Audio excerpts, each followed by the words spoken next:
మనం అన్నం తినేటప్పుడు కూడా అంతే, మీకు లెక్క త్రేణు పోస్తుంది. సగం తిన్నాక త్రేణు పోస్తుంది చూడండి. పప్పు కూర అయిపోయాక సగంలోకి వచ్చాక ఇంకా మనం ఏవో లాగిద్దాం అనుకుంటూ ఉంటాం. త్రేణు పొచ్చిందంటే అర్థం ఏంటంటే బాబు వీలైనంత త్వరగా మూసే కంపెనీ, లేదా కష్టం. అది సిగ్నల్. త్రేణుపు అంటే అర్థం అది. త్రేణుపు వచ్చినా కానీ మంచినీళ్ళు తాగేసి మళ్ళీ లాగించేయకూడదు. ఇంకా క్రమంగా సరిపెట్టేయాలి. అంటే అర్జెంటుగా అక్కడికక్కడ ఆపేయమని కాదు, ఇంకా ఆపేయాలి. ఇంకా తర్వాత ద్రవ పదార్థాలు చారో మజ్జిగో పోసుకుని ఆపేయాలి. ఇంకా తర్వాత మళ్ళీ గారెలు రాని పరవాన్నం రాని అని పెట్టేయకూడదు. ఇక్కడ త్రేణుపు వచ్చింది అంటే సగం కడుపు నిండిందని అర్థం అండి. సగం కడుపు నిండాక త్రేణుపు వస్తుంది. ఎందుకంటే అంతవరకు అక్కడ గాలి కానీ నీరు కానీ ఉంటుంది పొట్టలో.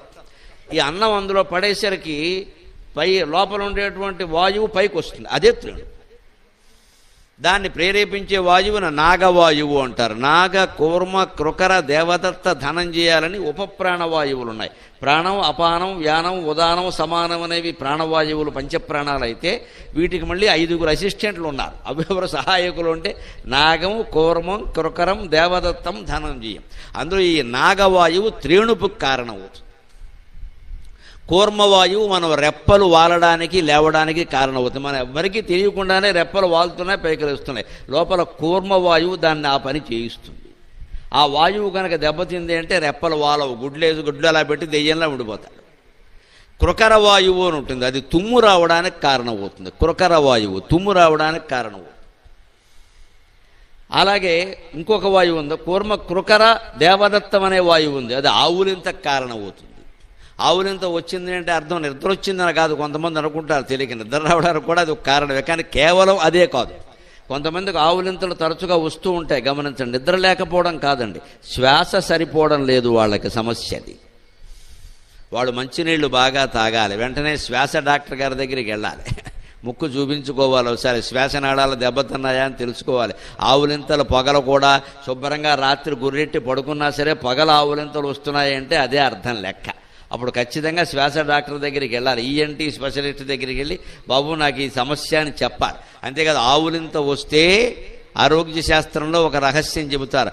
ఆవులింత వచ్చినప్పుడు హా అని కుంభకర్ణుల్లో ఆవులించకూడదు, చాలా తప్పది, దానివల్ల దోషం. అందుకే ఆవులిస్తే పేవుళ్ళు ఎక్కడతారనే మాట వచ్చింది. ఆవులించొద్దని చెప్పడానికే వచ్చింది అక్కడ. అంతేకాదు ఎవరైనా ఆవులిస్తుంటే చిటికలేమన్నారు, ఎందుకో తెలుసా, నోరు మూసేయమని చెప్పడానికి. ఆవులించకూడదు. ఆవులించినప్పుడు ఏం చేయాలంటే నోరు మూసుకుని ముక్కుతో గాలి వదిలిపెట్టాలి, నోటితో గాలి వదిలిపెట్టకూడదు. పీల్చుకున్న గాలి సరిపోనప్పుడు, ముక్కు రంధ్రాల ద్వారా పీల్చుకునే గాలి సరిపోనప్పుడు నోరు తెరిచి దానంతట అదే పీల్చుకునే ప్రయత్నం చేస్తుంది, లేకపోతే బతకం ప్రాణం పోతుంది. అందుకే నోరు ప్రయత్నం చేస్తుంది. ఆ ప్రయత్నానికి మనం సహకరించవచ్చు పీల్చుకునే వరకు. మళ్ళీ బయటకు వదిలే గాలి ఉంది చూడండి, అది నోటి ద్వారా వెళ్ళకూడదు, వెళ్ళిందంటే మొత్తం వెళ్ళిపోతుంది. అందుకే నోరు మూసి బలవంతంగానైనా ముక్కులోంచి పంపించాలి. అలా ఆవులింత వచ్చినప్పుడల్లా నోరు మూసి ముక్కులోంచే కనుక గాలి పంపిస్తే ఉన్న ఆయుర్దాయం కంటే 10 సంవత్సరాలు ఎక్కువ బతుకుతారు, అనుమానం లేదు. ఆవులింత అంత గొప్పది, 10 సంవత్సరాలు ఎక్కువ బతుకుతారు. అది మీరు ప్రయత్నం చేసి చూడండి. ఇందులో ఏమో డబ్బులు ఖర్చు అయ్యేది లేదు. ప్రభుత్వం వారు ఆవులిస్తే ట్యాక్స్ వేస్తామని ఇంకా చెప్పలేదు. ఒకవేళ ఆవులింత ట్యాక్స్, తుమ్ము ట్యాక్స్ కూడా వస్తే అప్పుడు మానేద్దాం. ఈ వాయువులు సహకరిస్తాయండి, అందుకోసం అది వస్తుంది. అలాంటి త్రేణుపొచ్చి రాగానే ఇంకేంటి నెమ్మదిగా పులుసో చారో మజ్జిగో పోసుకుని సరిపెట్టేయాలి. ఎందుకని సగం కడుపు నిండే వరకే అన్నం తినాలి. మిగిలిన సగంలో సగాన్ని 4వ వంతుని నీటితో నింపాలి. అన్నానికి అరగంట ముందు గ్లాసు నీళ్లు తాగేయాలి. అన్నం తింటూ ఉండగా మధ్యలో 1 గ్లాసు 2 గ్లాసుల నీళ్లు, మధ్యలో పప్పు కోసారు కూర కోసారు తాగొచ్చు, అంతే. అన్నం అయిన తర్వాత మాత్రం నీళ్లు తాగకూడదు. ఊరికే ఆచమనం చేసినట్టు చేసి అక్కడి నుంచి వెళ్ళిపోవాలి. మళ్ళీ పడుకుని లేచాక నీళ్లు తాగాలి.